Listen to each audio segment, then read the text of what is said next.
Mevsim geçişlerinde hava sıcaklıklarında yaşanan ani değişiklikler, bağışıklık sisteminin zayıflaması ve vücudun çeşitli hastalıklar karşısında savunma sisteminde gerileme nedeniyle daha çok hastalıklar görülmekte ve bu mevsimlerde polenler malum daha fazla olduğu için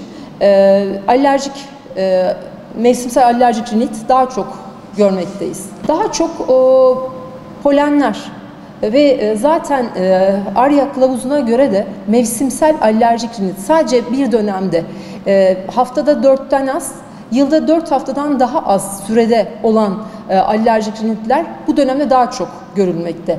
Süregelen alerjiler daha çok evdeki akarlardan, böcek yumurtaları olan akarlardan ve bir takım başka yiyeceklerden vesaire daha çok etkilenmekte. Bu mevsimsel olan, geçici olan alerjileri bu dönemde daha çok görmekteyiz. Genelde tabii birçok çocuklarda da görülmekte, erişkinlerde de görülmekte. Her %15 civarında görüyoruz. Yüksek yani oran 30. Değişik yayınlarda değişik veriler verilebiliyor. %30'ları bulabiliyor. Rinit burnundan sulu akıntı gelmesidir. Bunu bir takım mevsimsel alerjilerle başka rinitler de karışabilir. Ama bu mevsimde kaşıntı,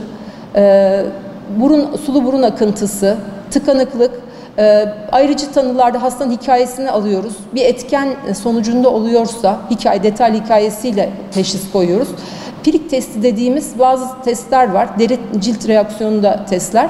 Ayrıca bir de antijen spesifik, kanda spesifik antijen bakılıyor. Bunlarla da teşhis koyabiliyoruz. Genelde geçmeyen bir burun akıntısı varsa hastaların hastaneye başvurmasını öneriyoruz.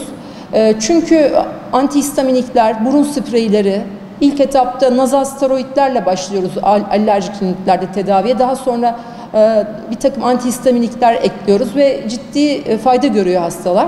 O açıdan gelip tedavilerini almasını öneriyorum hastaların. Ama rinitler de, enfeksiyöz rinitler de bu dönemde artabiliyor. Mevsim geçişlerine, vücut direncinin düşmesine bağlı.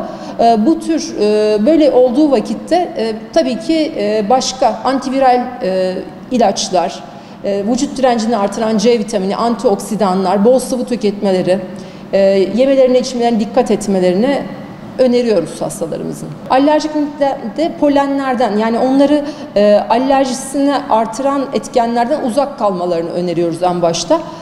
Daha sonra vücut direncinin iyi olması, beslenme, sağlıklı beslenme bunları ön planda öneriyoruz hastalarımıza. Yani mevsim geçişlerinde daha bir dikkatli olmaları, hani böyle bir soğuk sıcak değişimlerine karşı vücut direncinin yüksek olması, her açıdan kendilerine iyi bakmaları, bol sıvı tüketmeleri bunları öneriyoruz.